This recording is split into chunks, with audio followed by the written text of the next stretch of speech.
Bonjour à tous, je suis Multimoon et bienvenue sur Curious Theory. Je vous embarque aujourd'hui à la découverte de multiples annonces de séries et de films à venir dans l'univers Star Wars, puisqu'hier s'est tenu le Disney Company Investor Day 2020, qui était un rassemblement où multiples annonces étaient données autour de Disney. Mais nous, ce qui nous intéresse aujourd'hui, c'est Star Wars. Aujourd'hui, on va donc voir du Obi-Wan Kenobi, du Ahsoka, et au total, il y a plus de 10 nouvelles séries qui sont annoncées sur Star Wars. N'hésitez pas à regarder cette vidéo jusqu'à la fin. Il y a une grosse annonce à la fin concernant Star Wars et entre temps il y en a plein de petites, donc ça c'est vachement cool. On commence sans plus attendre avec la première série, Obi-Wan Kenobi, qui est attendu maintenant depuis plusieurs mois, voire années, qui a été teasé depuis il y a pas mal de temps maintenant. On attend le retour de Ewan McGregor qui endossera de nouveau le rôle d'Obi-Wan Kenobi qu'il avait joué pendant la prélogie. Mais aujourd'hui, ce qui nous intéresse, c'est aussi le rajout au casting de Hayden Christensen qui avait lui joué Anakin Skywalker durant les 3 premiers films de Star Wars. Vous vous en doutez, la série se passant après l'épisode 3, il ne jouera pas Anakin Skywalker, mais bel et bien Dark Vador. Le tournage de la série commence bientôt et franchement, on est pas mal hypé sur internet et sur toute la communauté. Ça a l'air vraiment très sympa et le style a l'air vachement cool. Hâte de voir ce que ça va donner. On passe ensuite à une annonce qui a fait plaisir aux fans de la saison 7 de The Clone Wars, le spin-off The Bad Batch. Et d'ailleurs je prononce The Bad Batch alors que c'est The Bad Batch, qui sera un spin-off sur la Bad Batch, la team qu'on voit dans la saison 7 de The Clone Wars, une team de clones un peu défaillants mais qui ont des particularités qui sont bien plus forts que les autres. Enfin, en tout cas c'est ce qu'ils en disent. Ils sont super stylés et super forts, franchement ça annonce du lourd et honnêtement rien que les images ça me hype pas mal. Pour ceux qui auront reconnu, je n'ai pas l'image là mais il y a dans le trailer je crois Fennec qu'on voit dans notamment The Mandalorian. Donc voilà, je crois qu'elle est dans la série, je ne suis pas sûr du tout, c'est une théorie, je pense que c'est elle, mais je suis quand même bien sûr que ce soit elle. On continue et on ne perd pas de temps avec la série Andor dont le tournage a déjà commencé à Londres. On a vu un espèce de mini trailer avec des artworks, donc des dessins de production, et notamment l'acteur qui nous présente, l'acteur de Andor qui nous présente un peu le lieu de tournage. Si vous vous souvenez pas trop de Andor, Cassian Andor, c'est celui qu'on avait vu dans Rogue One. C'était un peu ce contrebandier qui a rejoint les rebelles. Eh bien, il y aura une série dessus, il y aura une série dessus, toute une histoire d'espionnage au cœur de la période Empire. On voit notamment un artwork qui m'a particulièrement accroché, c'était celui où on voit justement un Venator en démantèlement, ce qui ne sera pas sans rappeler Jedi Fallen Order, en tout cas le début. Hâte de voir ce dont il va s'agir, mais rien que ce Venator, il me hype pas mal. Alors le seul problème que je peux dire à la rigueur, c'est que comme on sait déjà le sort du personnage, on va un peu avoir du mal à se sentir mal quand il sera en danger par exemple. C'est un des problèmes qu'on avait eu avec Han Solo dans le film Solo. Mais bon, on espère que en tout cas on aura un peu d'attachement aux autres personnages. Et on enchaîne avec l'autre série, Ahsoka. Et oui, la padawan d'Anakin Skywalker s'offre une série à elle. Pour ne pas spoil ceux qui n'auraient pas vu les séries dans lesquelles elle paraît déjà, je ne vais pas dire la chronologie dans laquelle s'inscrira la série. Aux commandes en tout cas de la série, on retrouvera Jon Favreau et Dave Filoni. Ensuite, Ranger of the New Republic, toujours réalisé par Jon Favreau et Dave Filoni. Dave Filoni à qui on doit The Clone Wars et Rebels, ainsi que Resistance. La série, elle, va s'inscrire dans la même période que The Mandalorian.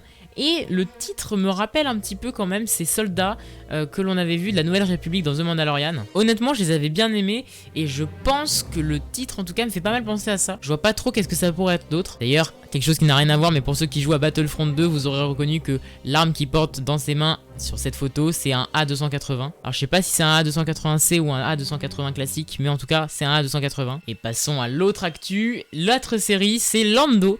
Toujours sur un personnage de Star Wars évidemment, on se concentre vraiment comme des espèces de petits spin-offs sur les personnages. Alors le truc assez particulier avec cette série, c'est que on sait pas de quoi il va s'agir et surtout on sait pas avec quel acteur, puisque on avait déjà vu Donald Glover dans Solo, qu'il avait incarné Lando Calrissian plus jeune, mais on avait aussi vu l'original Billy Dee Williams, qui est là lui depuis l'épisode 5, l'Empire contre-attaque, et qui incarne aujourd'hui Lando Calrissian plus vieux. Alors on ne sait pas si ce sera une série tournée autour de Lando Calrissian ou jeune ou de Lando Calrissian vieux. Moi en tant que fan, ce qui m'intéresserait un petit peu plus, ce serait pas de suivre le jeune avant Solo ou même avant l'épisode 4, ni le vieux pendant l'épisode 9 ou même l'épisode 7, mais de suivre ce qui s'est passé entre le 6 et le 7, parce que rappelez-vous, on a appris dans l'épisode 9 qu'il est parti avec Luke qu'il a eu une fille, qu'on lui a volé et qu'il est finalement resté sur Pasaana. Alors pourquoi?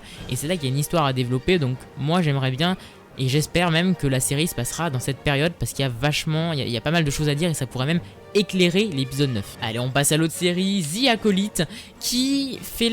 C'est un peu la moins Star Wars niveau logo, hein. Moi elle m'a tout de suite fait penser à un truc du style Hellboy par exemple, plutôt qu'un truc Star Wars ou même Shazam, un truc du style. Le casting exclusivement féminin, la réalisatrice aussi, puisque ce sera Leslie Headland qui s'en chargera. La série sera un thriller mystérieux et la cerise sur le gâteau, c'est qu'elle se passera pendant la Haute République, toute nouvelle période créée récemment dans Star Wars, à ne pas confondre avec l'ancienne République. La Haute République, elle se passe 400 ans avant les événements de l'épisode 1, et notamment on va y suivre des Jedi, et des livres sont prévus pour début 2021. Un jeu est déjà sorti là-dessus. C'est vraiment une période toute neuve qui ne demande qu'à être explorée, et ça c'est génial. On ne sait pas du tout ce qui va s'y passer, et donc vraiment ça a l'air très sympa, même si encore une fois on n'a pas vraiment beaucoup d'informations. Allez, on enchaîne avec une plus petite série, celle-là qui va être plus marrante qu'autre chose. Star Wars A Droid Story, voilà où on va y suivre C3PO et R2D2 dans de folles aventures. Tout ce que je sais, c'est qu'en tout cas la série sera concentrée essentiellement sur notre fameux petit duo, et ça c'est super cool parce que